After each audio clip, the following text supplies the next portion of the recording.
Hello guys and welcome back to Dark Horse FM, and today we're going to be looking at Bodo Glimt's tactical setup in Football Manager 2022.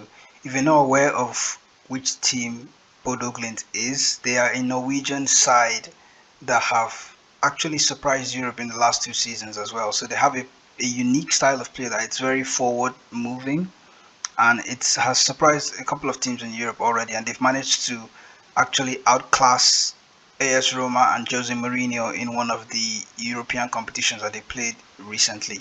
So I've managed to recreate a similar tactic to what Bodo Glimt normally uses in when they're playing their matches, and the tactics that they've managed to somehow use to win the league and topple Molde normal from being the ones that would normally win the Norwegian Premier League anyway. So Bodo Glimt have risen in recent years to actually dominate their league and as well as set a mark in Europe as well.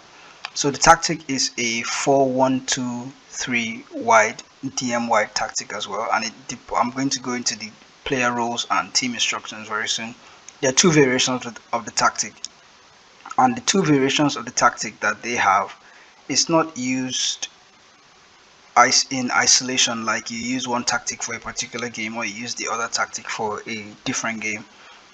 Although that's what I've been doing once in a while, the way the variations are set up, the second tactic that I'm going to show you here, the Bodo Glimt tactic, what I call Total Football B 1.0B, this other variation of the tactic is used when the opposition is sitting really deep and you want to break them down.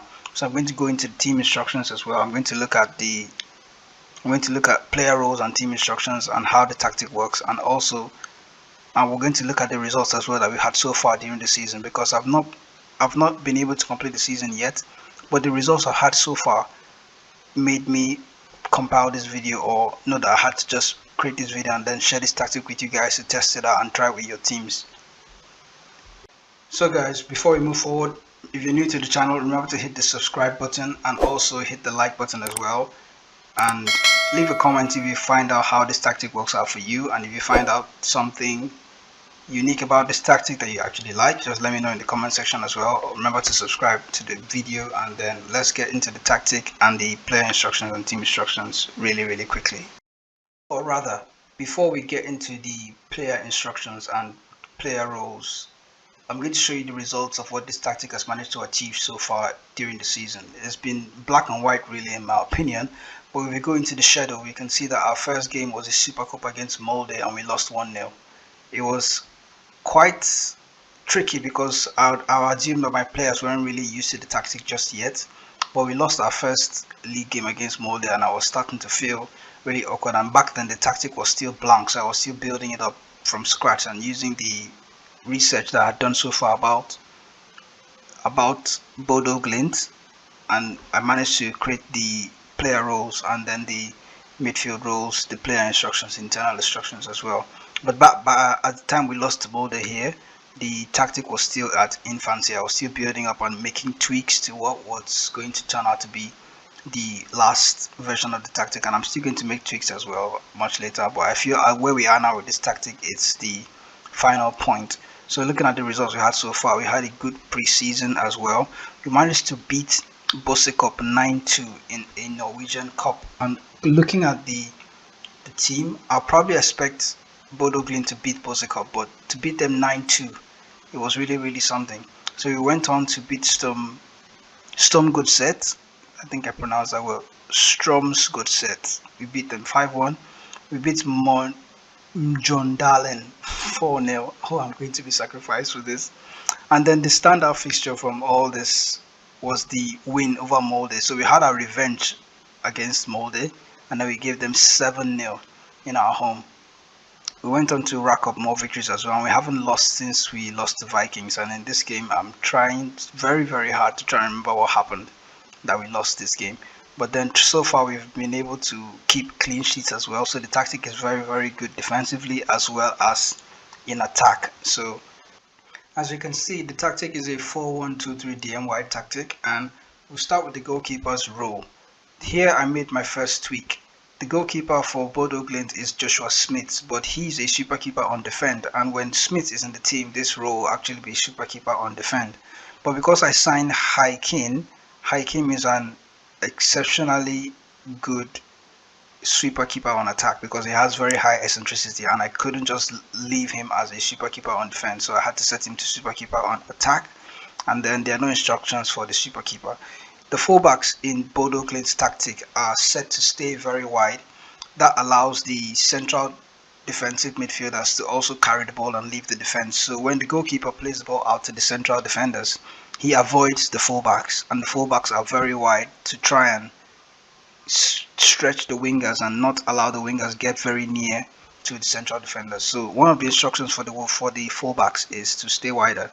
The other instructions are shoot less often, cross deep, cross from the deeper areas, close down more, mark tighter, and tackle harder. The fullback on the left hand side has a similar instructions, but he is asked to get further forward, unlike the fullback on the right that is just supposed to move normally. The fullback on the left hand side is supposed to get forward. That's because of the inverted winger ahead of him. So the same instructions as the fullback on the right, but with one additional instruction of get further forward. In central defense, there are two ball playing defenders. For Bodo Glimt, the two ball playing defenders have attributes to carry the ball out of defense. We'll look at Breed Mo. He has the player traits of bring the ball out of defense, and as well as Load. Marius Load also has the same player trait to bring the ball out of defense. So naturally, these two central defenders were going to run with the ball and take the ball, and they'll carry the ball into the midfield and then play a pass or play a long ball forward. That's how they're going to operate. So if your central defenders do not have bring the ball out of defense, that's no problem. Just leave them as ball playing central defenders on defend. I was about to say there are no internal instructions, but then I realized that when I was playing this game as at the start, there were no internal instructions. But then I realized we were conceding goals through passes in the half spaces because the fullbacks were so wide, and then the central defenders, there was a gap between the central defender and the fullback. So if the fullback was pressing, they can actually play a through ball, and then we're going to concede a goal with a one-on-one situation. So I added the instruction to the central defenders to close down less. While both central defenders have been asked to close down less, the halfback has a completely different instruction. The halfback is asked to close down more, take more risks, tackle harder, and mark tighter. While I'm using halfback, at first I started with a deep lying playmaker, but then I realized that Patrick Berg, even when playing for Bodo Glimt, tends to drop deeper in between the two centre halves and create like a back three to try and help the defenders. So I changed that role to halfback on defend, and he's asked to close down more because he's aggressive and then he can actually win the ball back. And as a halfback, he's also asked to take more risks. So he's going to be like the deep line playmaker, even though he's still playing as a halfback and trying to drop deep and get the ball from the sweeper keeper and start the counter attacks or start the play. That's what Patrick Berg is going to do. The midfield pairing was a challenging part for me as well. The central midfielder on the left hand side is a box-to-box midfielder, and then the central midfielder on the right hand side is a mezzala. On the box-to-box midfielders, instructions are to move into channels, get further forward, shoot less often, close down more, and to tackle harder. He's supposed to always get into the opposition's area and cause havoc and create numbers in attack for us. The mezzala, on the other hand, has shoot less often, close down more, tackle harder, and mark tighter. He's basically supposed to support the winger and the fullback on the right hand side, and he's also going to operate in the half space and play through balls, cross the ball in for the striker. The two wide players are one winger on the right hand side. Sometimes I use an inside forward in this role, but it's rare because Kumson has always been great. Gilbert Kumson is a Ghanaian, 26-year-old Ghanaian that plays for Bodo Glimt. So the instructions for the winger is to cross from the byline, shoot less often, roam from positions, close down more, tackle harder, and mark specific position. The specific position here is the defender on the left hand side. That's very, very simple. To try and pin the fullback into his own area and keep him occupied so there's spaces for other areas for other players to run into. The inverted winger on the left hand side is to shoot less often, stay wider, close down more, tackle harder, and to also mark the specific position of the defender on the right hand side. The inverted winger is asked to stay wider because he's supposed to stretch the pitch all the way and then drag the opposition towards himself and then allow space for Kumson to be free, and then there can be a ball into this area to try and capitalize on the freedom that Kumson has to play in this role. When everybody pulls towards Pellegrino on the left hand side, the Metala, Kumson and Samsted that are playing on the right hand side have enough energy to just overload the defense on this other side. The striker's role as well has also been tricky. So the player that is always playing the striker's role is Eric Bothheim. That's why I'm using the deep lying forward. But throughout the course of this season so far, I have used 3 roles. The deep lying forward on attack when Eric Bothheim is playing. I've also used the target man, and that's when I'm using Lars Nodas to play in this position. Normally he's a winger as well, but I use him in this position as a target man because he also has the attributes to play as a wide target man.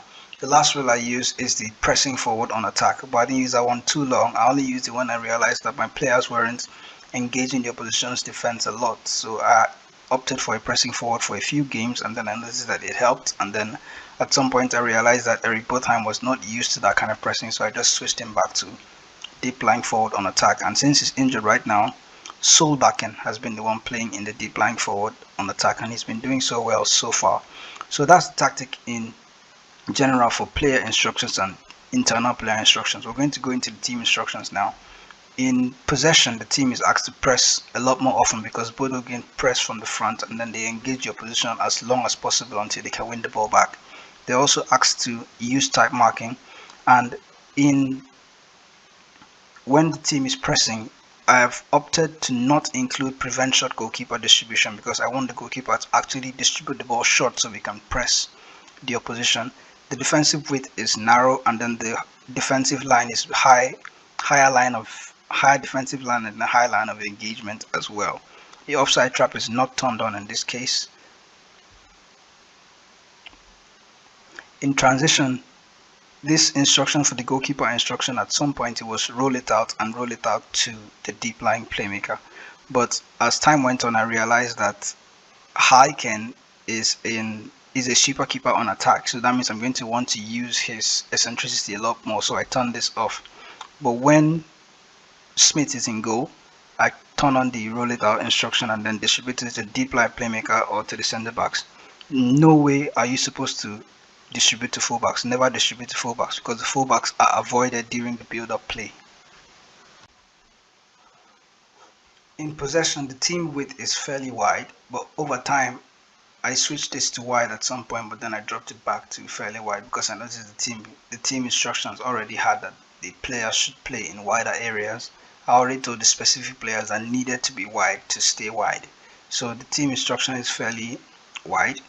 The crossing is normally set to low crosses, but I realized whip crosses worked as well. So you can switch to either low crosses or whip crosses. If you have a tall striker, use the floated crosses as well, or you just leave it in mixed. But right now it's in mixed, is in whipped crosses to try and take advantage of Eric Botheim's awareness and pace in front of goal. The passing directness is slightly shorter, and the team is asked to run a defense and to be more creative and be expressive when they are with the ball. Like I stated earlier, when we were in transition, the team is asked to play out of defense and play through the middle. This is important because the team has been asked to, some players in the squad have been asked to stay wider. So the opposition would naturally shift towards marking those players, and then we can take advantage of the middle space that has been left behind. The second variation of the tactic that I talked about earlier involves a roaming playmaker in the defensive midfield role, and then the fullbacks have also been asked to sit narrower. So if you look at the way the fullbacks are set up now, they're closer to the defensive line, and then you expose the width on the flanks a bit. And then this is very, very important because we're trying to concede the flanks for the opposition to come and score from wide areas. No, it has a lot to do with when we're in the attacking phase of play, when the team is high up in the pitch, and then you can see it here from the pressing intensity that the team has been asked to have a much higher line of engagement and a much higher defensive line as well. So this variation of the tactic is only useful for teams, or it's only useful when you're playing against teams that are sitting really, really deep and you want to try and break them down. You push the high line all the way up, and then you push the line of engagement all the way up as well. but the fullbacks are asked to stay very narrow, so they're going to roam around this region basically. But the wingers themselves are very, very wide. So you can see that Pellegrino has still been asked to stay wider. And then Kumsen as well, since he's a winger, naturally he's also going to be asked to stay wider. Patrick Berg is a roaming playmaker, and then Berg and Saltness will play as the oncoming players from the middle. So we're still playing through the middle, so they're going to be offering those underlapping runs in the middle for players to offer a cut back into and then to try and break their position down.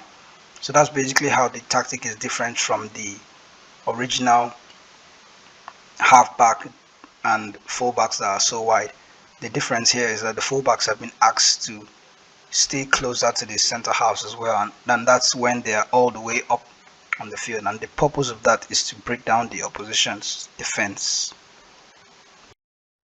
So I've not really gone into detail about how the player roles and tactical instructions are set up for the second variation of the tactic, so I'm going to attach the link in the description for you to download the tactic.